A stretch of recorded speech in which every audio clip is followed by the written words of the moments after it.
Open in your Bibles, if you would, to the book of 1 Kings.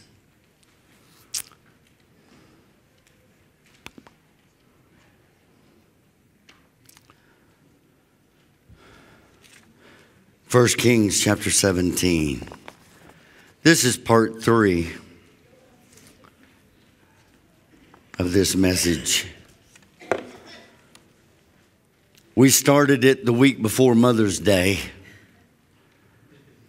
Then we continued on Mother's Day. And now we're at Memorial Day and Pentecost, and we're still on it. Because it's an important message. In 1 Kings chapter 17, verse 8, it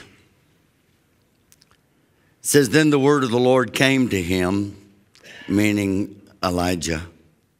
Go at once to Zarephath of Sidon and stay there. I've commanded a widow in that place to supply you with food. So he went to Zarephath. When he came to the town gate, a widow was there gathering sticks. He called her and asked, Would you bring me a little water in a jar so that I might have a drink? As she was going to get it, he called, and bring me, please, a piece of bread. As surely as the Lord your God lives, she replied, I don't have any bread, and only a handful of flour in a jar, and a little oil in a jug. I'm gathering a few or 2 sticks to take home and make a meal for my son and I, that we might eat it and die. What do you do when you're out of options? What do you do when you've done everything you know to do and nothing's worked? What do you do when your rope runs out and you've still got a long way to go?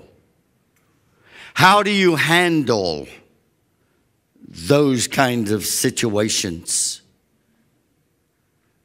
This lady found herself in that predicament. Well, I've got good news, because there's a statement that with God, we never lose. We always win. I want you to hear that phrase, and I want it to sink into your mind. With God, we never lose. We always win.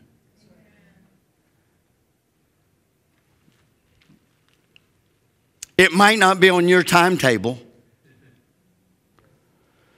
It might not come in the way that you think it needs to come. It might not even come in the amount that you think it should. But God never leaves you alone, and He always makes you a winner. Jesus is the hope of the hopeless, the help of the helpless. He can tackle the most desperate situation that you have, and He can bring restoration, He can bring life, He can bring joy, He can bring peace. So I'm calling this the warrior and the widow, because Elijah had to become a warrior with God before God could throw him into the fray. He had to get to a place where he could stand knowing that he knew. Then he could meet the need, and he could press on, and he could see great things done. The same with you. The faster you get there, the quicker God will start using you and releasing you. So he walks in, this great warrior, to a very desperate situation. And we're introduced immediately to to a very poor widow, and we've covered this. She's the focus of this story.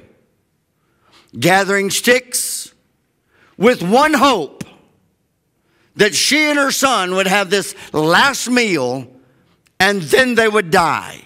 None of us like those kind of situations, especially the ultimate.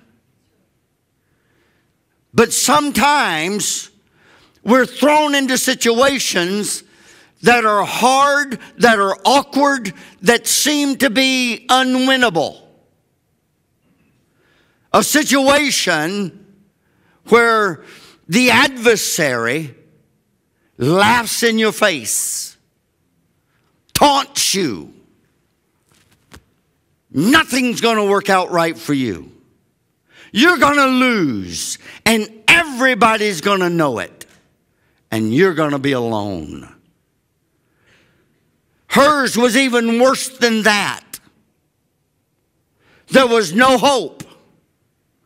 She had given up hope a long time ago. Now she had resigned herself. The only thing left is for us to die. You know, it's one thing for you to face death. It's another to have your child facing it along with you. How much that must have pulled on her, attacked her faith, attacked her senses. But there was a refining process.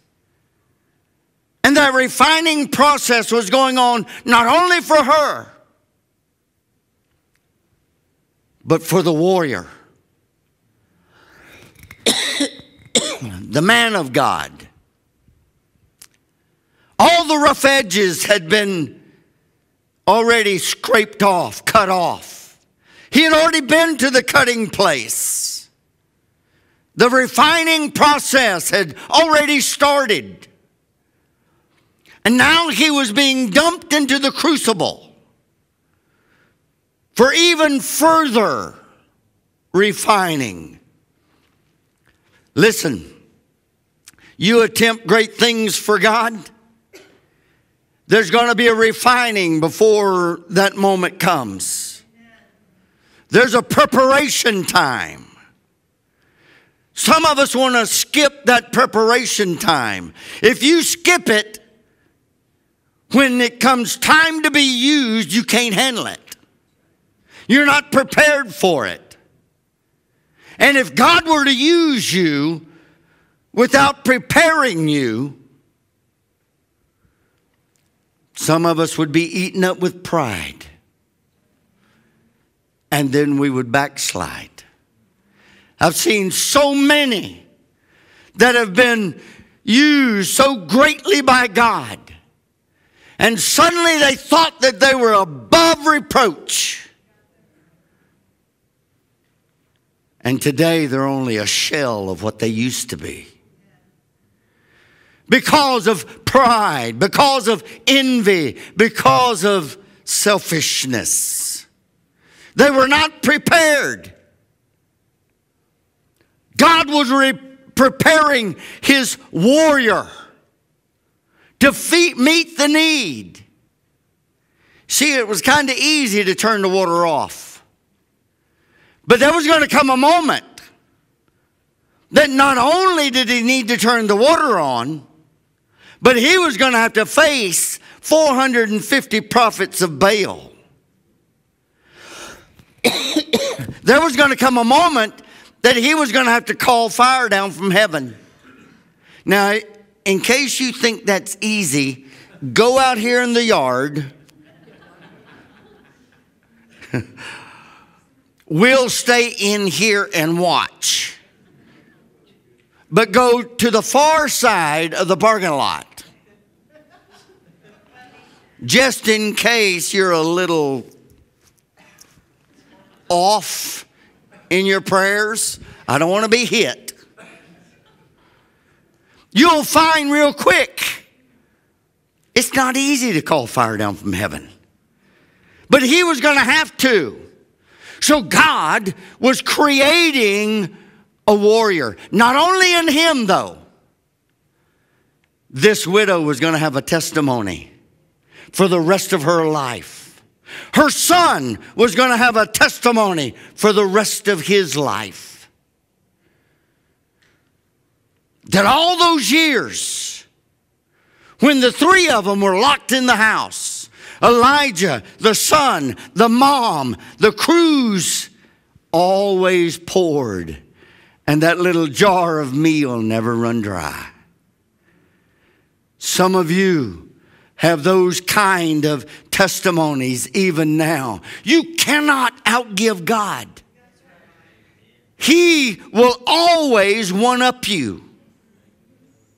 She gave a glass of water and a piece of bread. God gave years of flowing oil and a meal that never ran out. She was in a hopeless predicament. We've covered that. Her place in life was Zarephath. That was the home of Jezebel. So she lived in the very seat of power of Jezebel herself. She was a widow. Zarephath means crucible or the melting place. That's where she was. That was her place in life. She had problems. She had nothing to eat. And what little she had was running out. And now she had some preacher wanting to tap into it with her. She was gathering just some sticks, and then they were going to eat and die. Her plan in life, it was very simple. We're going to make a sandwich, and we're going to kick the bucket. That's Lewis's rendition. You won't find that in the Bible. I don't know where you might be. I don't know what you might be facing. You might have a sickness that continues to attack your body. You might be in a place this morning sitting here where your marriage is starting to crumble. And you can feel it happening and you don't understand why. There might be a financial need or crisis that day by day grows worse and worse. What am I going to do? It might be a death of a loved one. And you see no way that you're ever going to climb out of that dark hole. That sorrow is overwhelming. It might be the impending death of a loved one, and you don't know how you're going to handle it. I don't know what your need might be this morning. There might be a depression that's as dark as night that is invading your mind, invading your spirit, invading your heart. There's a hopelessness about it.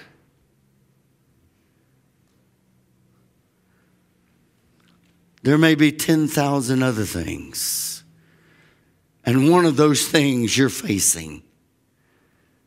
But it makes you feel hopeless and helpless. I'm here to tell you that God has an answer. And that answer is Jesus. When we call on him, he is greater than the Calvary. He'll come riding in at that point of need and he will save you. He will minister to you when you put all of your confidence in him. She had a very humbled presence. This point that she was in, it was a present that was very humbling. In spite of her condition, God works in that poor widow to bring her to a place where she would have absolute faith, absolute confidence in his power. Mama, God wants you at that point where you can give absolute faith. You see, there's a lesson here for every one of us. Often, now hear me, often the life of faith will lead down difficult pathways. If you never face a difficulty, you never have to use faith. If it's something that's easy, you don't need any faith. And some of you are like me. You've prayed that magic prayer. Oh, God, give me faith. Faith is no good if you don't use it. It's like patience. If you don't use patience, it's no good. So if you ask for faith, God's going to put you in a place where you use it. If you ask for patience, God's going to put you in a place where you use it. Some of us have asked that God, we might believe you, that we might trust you, that we might see great and mighty things done in your name. And God's got us on a pathway that we really don't like. God, I envisioned this thing working out much different. I wanted to come into town riding on a donkey where everybody kneels down and sings and praises. Yeah, you get that and you're going to be dead in about 3 days. Because somebody's going to nail you to a tree. Oh, but I want all the good things. You got to be prepared for them. And sometimes that's down a rough pathway. When the command of God makes no sense to what's between your ears, that's when faith kicks in and you just obey. What do you mean, get out of the boat? That's like telling me to jump out the airplane.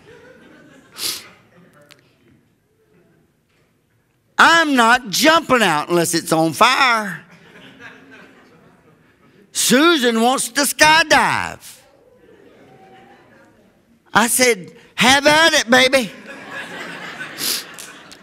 I will cheer you on from afar. But my mama ain't raised no fool. I'm not doing it. She wants to go up in a hot air balloon. No. I helped hold one down one time, but I'm not going up in that rascal. You see me crawling in a hot air balloon to go up in it, just shoot me because I'm crazy. I've lost my mind. I'm not doing that.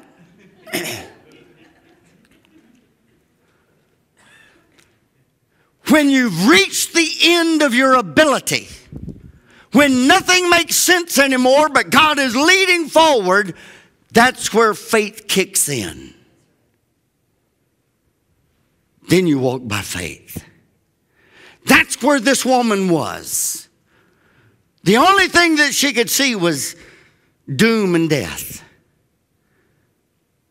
But suddenly, God stepped into the picture, sent his warrior, called the cavalry, the Marines, the special forces. Here they were. What an unusual relationship she found herself in. The widow and the warrior at Zarephath. The seed of power for Queen Jezebel.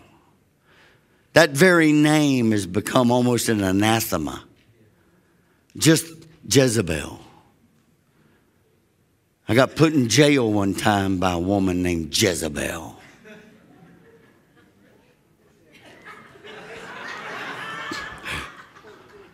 For good reason. I didn't stay there. It was just for about 6 hours. Her name was Jezebel Devane, and she said that we were hunting on her property and had us picked up, and me and my cousin was put in jail. Y'all never knew that, did you? You hadn't heard that story, have you? Yeah, but that don't matter.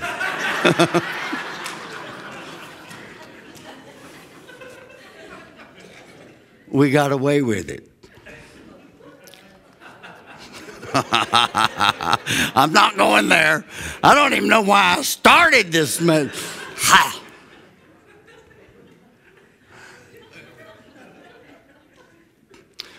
Lord, you've already forgiven me for that. I'm just reminding you about it. Well, this lady, she was living with a wanted man. Don't you realize that Jezebel was looking for him? But she wasn't going to throw him in jail. She was going to kill him. Elijah was a wanted man. Ahab had everybody out looking for him. Jezebel had everybody out looking for him.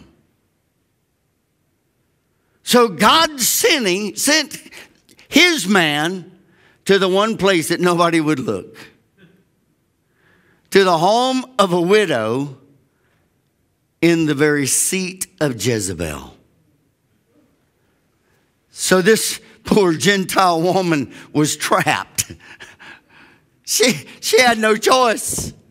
She figured she was going to die. She had no hope. You know, it's kind of like sometimes when we're lost without hope. We have nowhere to turn. Nothing we do is going to be okay. But God in His grace, I get so amazed at God's grace. His grace is so far beyond anything that I could ever ask for. When in His grace, God spoke to her heart. He revealed Himself to her. And He used her to take care of His man. Many years later, Jesus referred to that widow woman that was gathering 2 sticks. In Luke chapter 4, verses 25 and 26, he said, and listen to this, because it's something to think about. Jesus said, I assure you that there were many widows in Israel in Elijah's time, when the sky was shut for 3.5 years, and there was a severe famine throughout the land. Yet Elijah was not sent to any of them, but to a widow in Zarephath in the region of Sidon. That's grace. Very unusual relationship. You see, God finds the clay for His wheel in the most unusual places. He found me on the motorcycle going 70 miles an hour, drunk as a skunk. And He said, I want you. I had no idea that it was for this, or I might not have signed up. But He offered me a deal I couldn't refuse. Deny me now, I'll never bother you again. I knew exactly what that meant. I knew who it was that was talking, and I knew what was going to happen to me. My life changed within just a couple of hours. I don't know what pit God dug your clay from, but your pit wasn't much better than mine. So when God gets ready to throw some clay on His wheel and start fashioning into something usable for His kingdom, He goes looking in the oddest of places.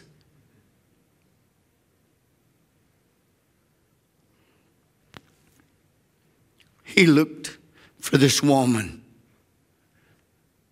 this poor widow. I would have thought maybe somebody that was rich and had a resort area. No, God just does the opposite. And there was an untroubled request. One thing that they told me very early in my ministry that I've never mastered even yet. They said, not only are you not going to be proud, you're going to be bold. Don't be ashamed to ask for somebody to give. That's always hard for me to do, because I know you've got needs. And sometimes it's kind of hard for me to ask you to give when I know you've got needs. But I know that God can't be outgiven. So when you give out, that creates a pull, and God's able to give even more. And He fills up where that gift came from. So there was an untroubled request. The brook had dried up. Elijah had left the wilderness. He had traveled over to this city of the crucible, just as God had said. There was a lady picking up sticks. And God said, I've commanded her. Look back. He said, I have commanded her. So evidently God's already talked to her before Elijah ever got there. Elijah arrives. There's the woman. He makes his request. She said, I'm sorry, dude, I don't have it. He said, yeah, you do. Give me some first. Because he knew what God was going to do. She laid out her sad story. He didn't blink an eye. He said, me first. Because by giving to her, she was really giving to God. And she was opening herself by faith to God's wonderful blessing.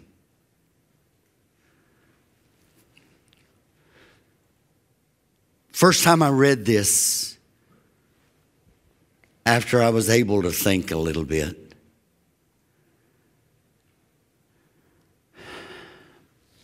I thought, the gall of this man coming to mooch off this woman that didn't have anything.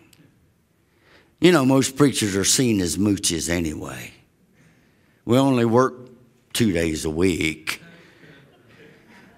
for an hour at a time. And we expect y'all to do everything. But that's exactly what she needed. How could she be blessed for the rest of her life? By giving what she had. When she did, then the whole army of God was at her disposal. And He supplied everything that she needed because she gave what she really needed.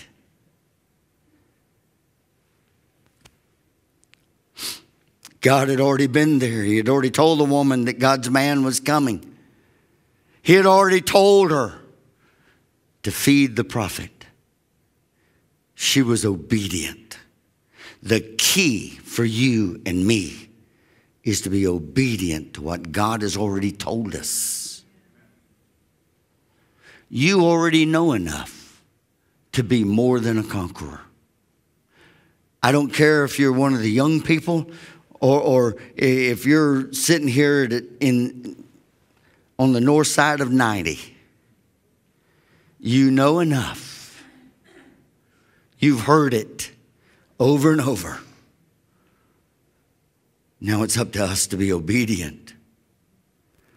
Elijah didn't know exactly how God was going to do it, but he knew that God was going to do it.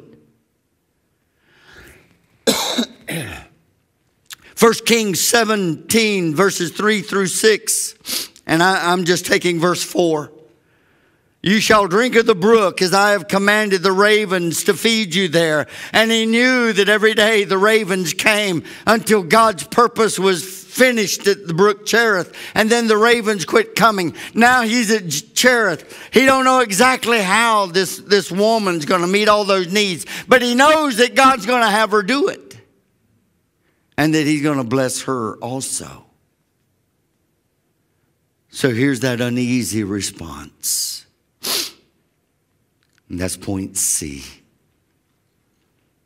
Under 2. Scripture tells us that the widow did as she was asked to do. In verse 15 of chapter 17, 1 Kings, said she went away and did as Elijah had told her to do. She went to where she cooked her bread, took those 2 little sticks and made a very small fire. The bit of flour and oil combined together. She made a meal for the prophet. She watched Elijah as he ate the last of her food. That's tough. I don't know if the thought crossed her mind. Well, that's the last of it. Even the mice will be leaving my house now because there's no crumbs. It's all gone. We're going to die. But regardless of her fears, and I'm bringing us down to toward the end. Somebody said, you say round and third and you still got 4 more bases to go. So I'm bringing it down to the end. I don't know what that means. Regardless of the fear, regardless of any doubt that might have been there, she obeyed to the full letter. She did as God requested. Her faith was even greater than the faith of Elijah. Think about it. Her faith was even greater than his. He knew, but she didn't. But yet she obeyed. Jesus said, if you have the faith as small as a grain of mustard seed, you can say to this mountain, move from here and go over there, and it will move. Nothing will be impossible to you. Matthew 17:20. I don't know what impossibility you need. I don't know what impossible situation that you may be facing right now. But I know this. If you're not facing an impossible situation right now, you will be in the future. Because for our faith to grow, we're put in those impossible situations where we don't see that there's a way. God can be trusted. God, regardless of what comes your way, can be relied upon. And nowhere has he ever failed anybody. He will not fail. He will do what he says he will do. Simply trust him to keep his promises and stand firm. There's a story that's a true story about a chaplain whose last name was Robinson. It took place in 1949. His father had just returned home from World War II. Back in those days, on every American highway, you could see soldiers of some branch of the army. They would be in uniform, hitchhiking home, trying to make it to their families. I remember my dad, he landed at Norfolk, Virginia, and was discharged there. And he walked out to the nearest highway and stuck his thumb out. 2 days later, he was in Clewiston, Florida, down in South Florida, hitchhiked. I remember some years later, after I was born, he needed to go to Texas. He got out on Highway 27 and stuck his thumb out. 3 days later, he was in Corpus Christi, Texas. So it was not uncommon. Every American highway, it was the custom then. Sadly, the thrill of this reunion with his family, Chaplain Robinson, was overshadowed by his grandmother's illness. The problem was her kidneys. The doctor told the father, Mr. Robinson, that she needed a blood transfusion immediately, or she would not be able to make it through the night. The problem was his grandmother had a blood type that was AB negative. It was very, very rare. Even today, that blood is very rare. But back then, it was even harder because there was no blood banks. There was no place that could ship or fly some blood in. It had to be somebody right there, right then. None of the family members matched. So the doctors sadly gave the family no hope. No hope of survival through the night. There's no way. So one by one, the family members went in and said goodbye to Grandma. Chaplain Robinson's father went out and got in the car and started driving down the highway. As he was driving along, he saw a soldier that was hitchhiking home to his family. He was in grief, and the father had no inclination to stop and do a good deed at that moment. He was wrapped up in his own needs. But as he passed that soldier and caught a glimpse of his face, there was desperation there also. So he put on brakes and pulled over to the side and started backing up, and the GI ran toward him. He was so upset that the father didn't even ask the soldier's name, where he was going, or nothing. Just they started riding together in quietness. The soldier looked over and saw the tears running down his father's cheeks. The soldier asked what was wrong.